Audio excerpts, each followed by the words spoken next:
Good Friday to you. And this is the Watchman Daily for Friday, April 3rd. And we are in 2026. And today, I do not want to come on here just pointing at the darkness. I do not want to turn every headline into a hammer. And I don't want to sound angry for the sake of sounding urgent. Today is Good Friday, and that alone should slow us down. Across the Christian world, this day is being observed as a solemn remembrance of the suffering of Christ. So today, I want us to watch the world with a different spirit.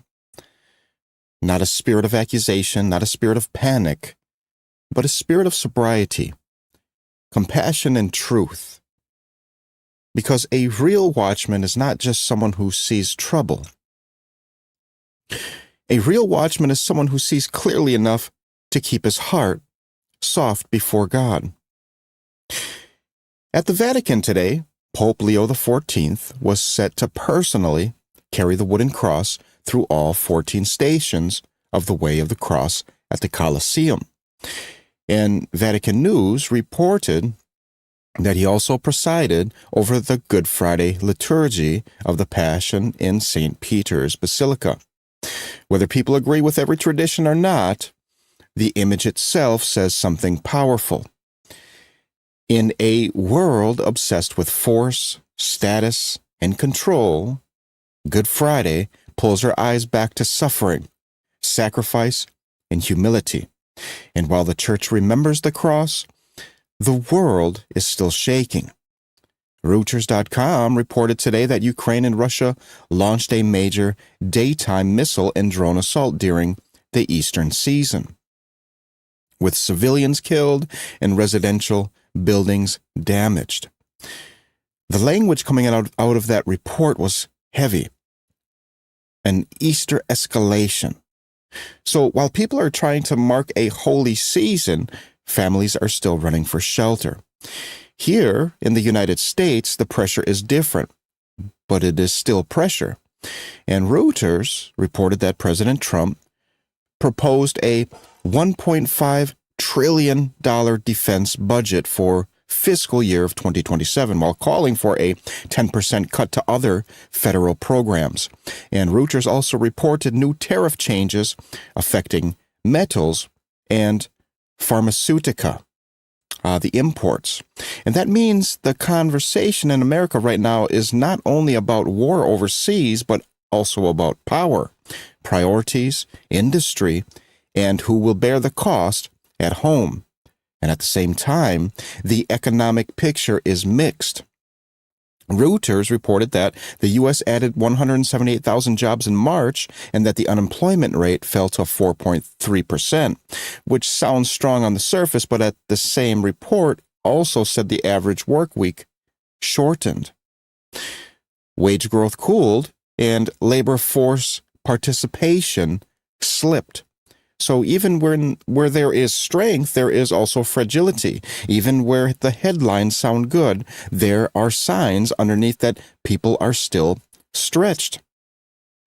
And one of the quietest but most serious stories today came from Reuters reporting that the U.S. is significantly changing how medical supplies for HIV and malaria are delivered to low-income countries, with warnings that the transition could create dangerous shortages in parts of sub-Saharan Africa and Haiti. That is one of the stories that does not always dominate the feed, but it touches real bodies, real clinics, real mothers, real children, and real lives.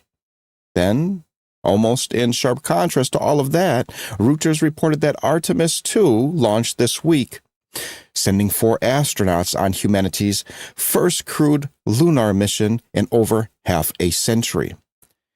And I have to say this today, even in an age of war, fear, and political strain, that mission is a reminder that human beings still carry a deep hunger to reach, to explore, and to look beyond themselves. So what do we do with a day like this? What do we do when the cross is in front of us? War is in the headlines. Governments are shifting. Markets are uneasy. The poor are vulnerable. And the world feels emotionally exhausted? We do not become smug. We do not become cruel. And we do not use the Bible like a brick to throw at strangers. We let the Lord search us first. That is the word I keep feeling today.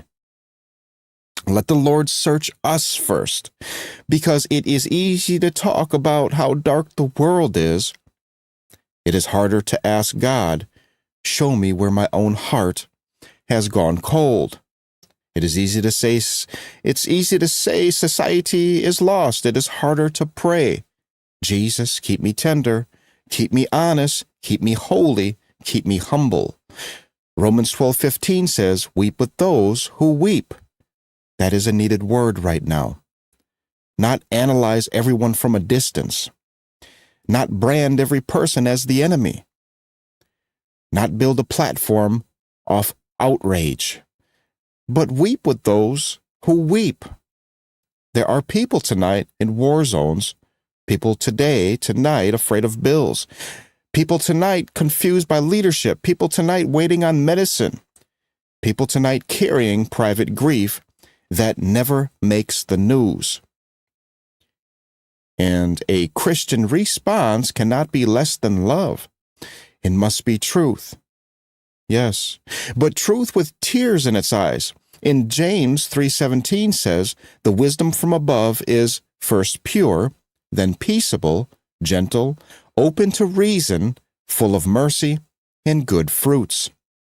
I love that, because the wisdom from above is not loud just to be loud.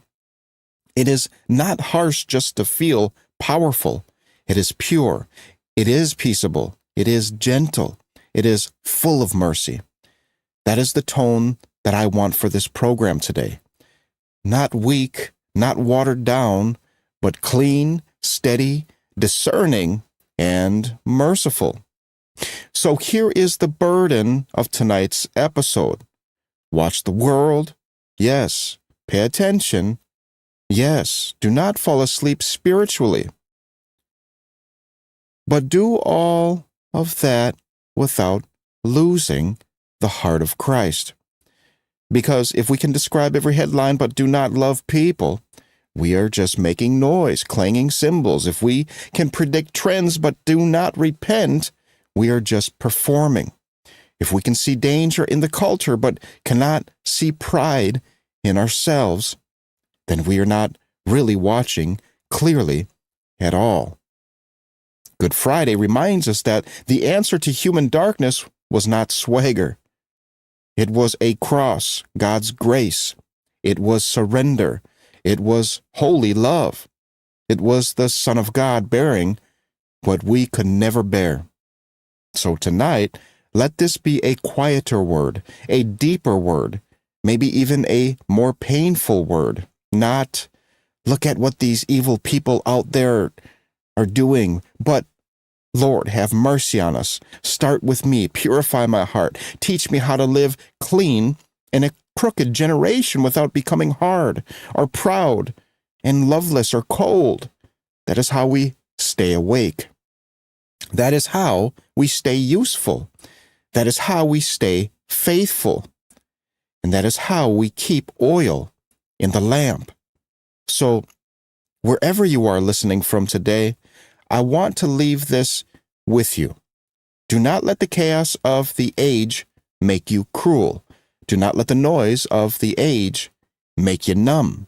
Do not let the anger of the age disciple your spirit. Stay before Jesus. Stay low. Stay clean. Stay prayerful. Stay full of mercy and truth. And remember, the darkest day in history was called Good Friday, because God was still working redemption right in the middle of suffering. So take heart. Christ is still Lord. Truth still stands. Mercy is still real. And the light still shines in the darkness. This is the Watchman Daily. Be watchful, be prayerful, and above all, be found faithful. Have a great day.